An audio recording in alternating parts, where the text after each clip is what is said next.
En 1999, le Conseil économique et social appelle à proscrire totalement et rapidement l'appellation compost ou amendement organique aux produits issus de traitements biologiques d'ordures ménagères en mélange. En 2008, ce même Conseil préconise la collecte séparative systématique des flux défermentescibles.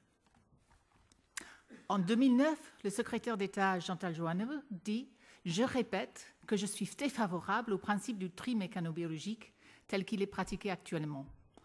Attention à cette technologie. » En 2010, le rapport du Sénat pointe les résultats incertains, les coûts élevés et les risques de produire un compost qui ne peut pas être utilisé en agriculture sans risque pour le sol. En 2011, la Cour des comptes déplore les dysfonctionnements, les problèmes de qualité et les coûts élevés des traitements biologiques d'ordures ménagères en mélange. Et depuis plus de 10 ans, l'ADEME ne subventionne plus le compostage sur ordures ménagères résiduelles, ou TMB, mais encourage les collectivités à gérer autrement leurs biodéchets. Alors, pourquoi, en 2012, trouvons-nous encore des projets de TMB ? À mon avis, les élus locaux ne sont ni sourds ni stupides, mais peut-être, comme nous devant notre poste de télévision, ils se laissent séduire par des discours commerciaux très sophistiqués. Ayez confiance. Voilà.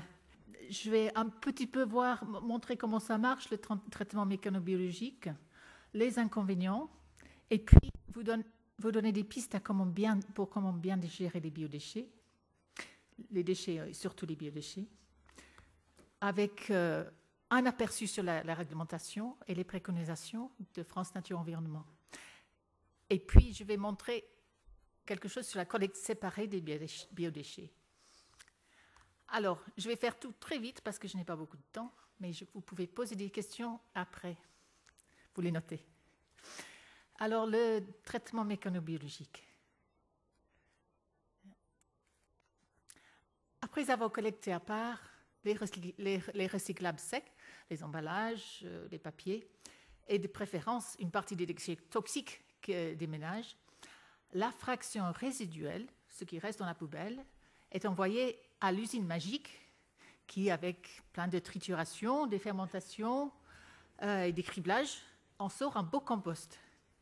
Et dans le cas d'une usine qui inclut une étape de méthanisation, il y a aussi production de biogaz qui peut être valorisé. C'est le cas du projet ici. Alors pourquoi France Nature Environnement lutte contre ce choix de gestion des déchets ? Je ne voudrais pas vous décevoir, mais l'usine n'est pas magique et le compost n'est pas beau. D'abord, qui d'entre vous prendrait sa poubelle pour la cribler et mettre sur son jardin ? Revenons à ce beau compost. Les usines de traitement mécanobiologique ont du mal à se conformer à la norme pour les composts. Le norme pour les composts, c'est NFU 44051. Voilà. Alors, c'est une norme que tous les composts, si on veut les appeler composts, doivent se plier à cette norme. Mais elle est peu exigeante pour un bon nombre de paramètres. Alors, si on prend les éléments traces métalliques ou les métaux lourds, vous avez sans doute entendu de métaux lourds, mercure, plomb, etc. On va aussi regarder les impuretés visuelles et les contaminants organiques.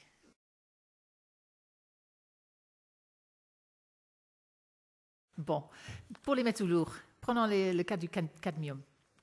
Les valeurs limites en milligrammes par kilo de matière sèche sont entre 0,7 et 1,5 dans la plupart des pays européens. Dans les composts de biodéchets en Europe, on en trouve 0,5 mg par kilo en moyenne. Or, la norme française limite les teneurs de cadmium à 3 mg par kilo, 6 fois la moyenne qu'on trouve dans les biodéchets. Alors, dans le bleu, ce sont les niveaux réglementaires. Les rouges, c'est ce qu'on trouve réellement. En bas, on voit l'Orient. L'Orient, ils font un compost des déchets collectés, des biodéchets collectés à part. Donc, il y a très, très peu de cadmium. Et en haut, C'est le maximum qu'il peut y avoir pour un compost normé en France.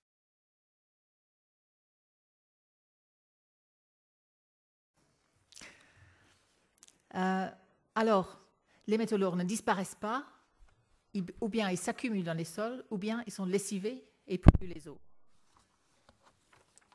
Ouais. Deuxièmement, les impuretés visuelles. Avec les progrès techniques, les composts TMB commencent à s'améliorer sur ce point. Ça veut dire des petits bouts de plastique, de verre, etc. dans le compost.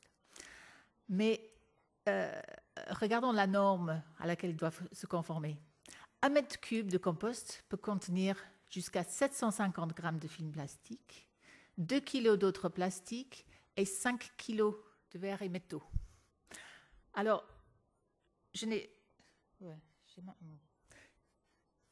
n'ai pas pu vous apporter, c'était un peu trop lourd, les 5 kilos de verre et métaux et les 2 kilos d'autres plastiques. Mais j'ai quand même apporté de 750, si vous pouvez les enlever, mais enlevez-les un peu, 750 grammes de film plastique.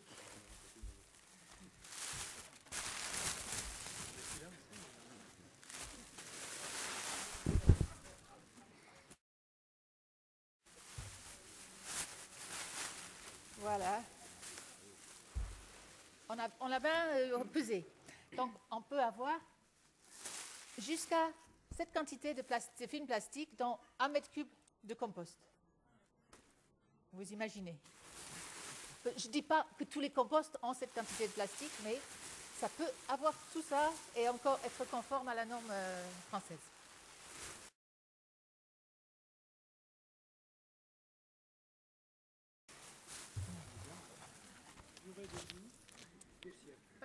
Pas très appétissant. Bon, si je ne trouve pas mon micro maintenant. Alors, le troisième point, c'était les polluants organiques. La norme française donne des limites pour 3 polluants organiques, mais il en existe des centaines. Et en plus, ce sont souvent des polluants persistants. Et on commence à se rendre compte des effets sur la santé, des retardateurs sur la santé et sur l'environnement, bien sûr, des retardateurs de flammes bromées et autres perturbateurs endocriniens, des antibiotiques et toutes les choses qu'on peut trouver dans sa poubelle. Les efforts des dernières années ont amélioré la qualité de ce compost, mais cela a souvent été au détriment de la quantité. Donc, on a l'idée magique qu'on met la poubelle dans l'usine et l'usine extrait tout ce qui est organique dans le compost. Mais ce n'est même pas vrai. Donc, une usine qui tient maintenant, une usine près de chez moi, qui a été améliorée pour être conforme à la nouvelle norme française, a effectivement composté 28 kilos de déchets organiques par personne en 2010. Alors, sachant que nous jetons plus de 100 kilos, c'est vraiment pas brillant. Et les collectes sélectives des biodéchets collectent souvent, généralement, entre 40 et 80 kilos. Alors, le reste est perdu dans le système mécanobiologique avec les rejets, et j'ai perdu mon... Voilà, avec les refus qui doivent aller en décharge ou bien en incinération.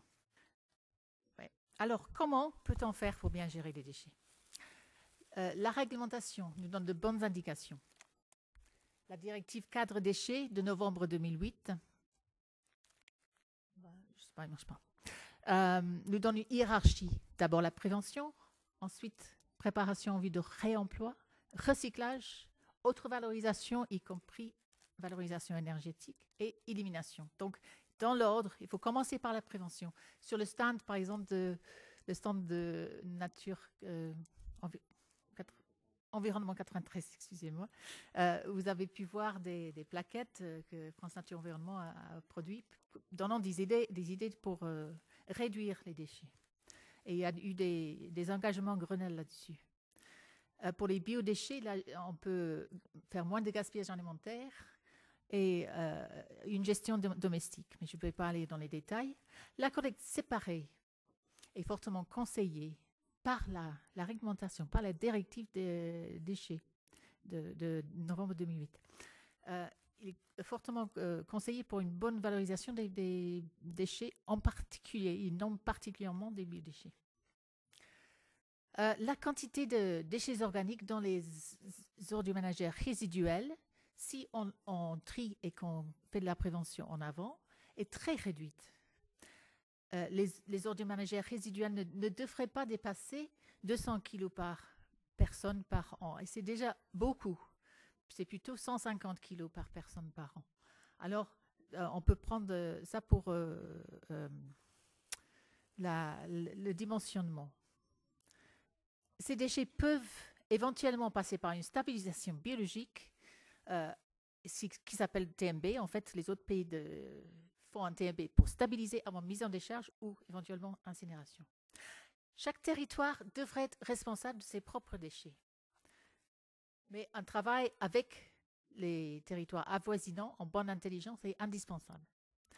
Ainsi, avec la prévention et l'augmentation de recyclage, les incinérateurs déjà construits deviennent surdimensionnés et peuvent engloutir les déchets résiduels des territoires voisins.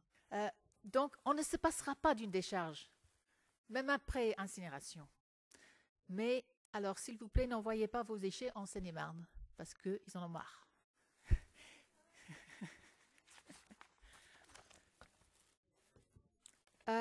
Alors, pour terminer, la collecte séparée.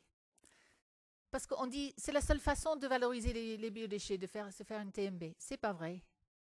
On peut collecter les biodéchets séparément. Un mythe s'est répandu en France, comme quoi la collecte sélective est trop difficile et trop chère. L'étude pour l'ADEME faite par Aviplan, il y a 2 ans ou 3 ans, prouve le contraire. La Cour des comptes a dénoncé le prix des TMB qui s'envolent. Donc, c'est pas cher. C'est pas plus cher que d'autres solutions. Est-ce que c'est difficile?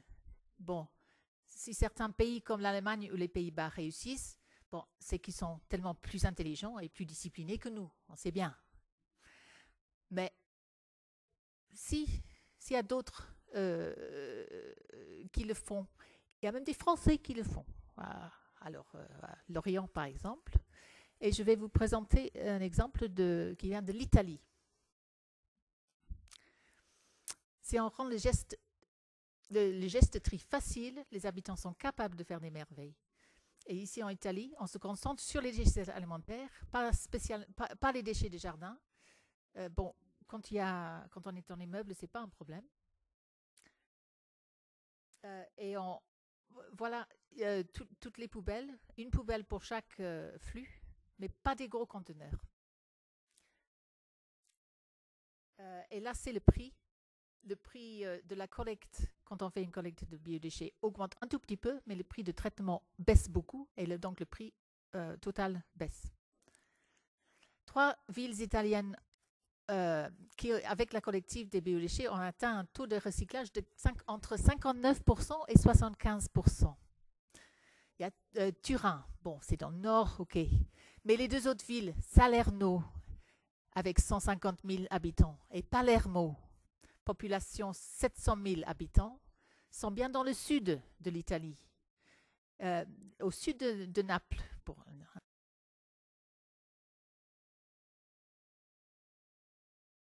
Et voilà, une grosse ville, ils ont réussi à mettre en place une collecte sélective des biodéchets qui fonctionne bien. Avec un bon programme, tout est possible. Merci. Merci Madame Vincent Sweet.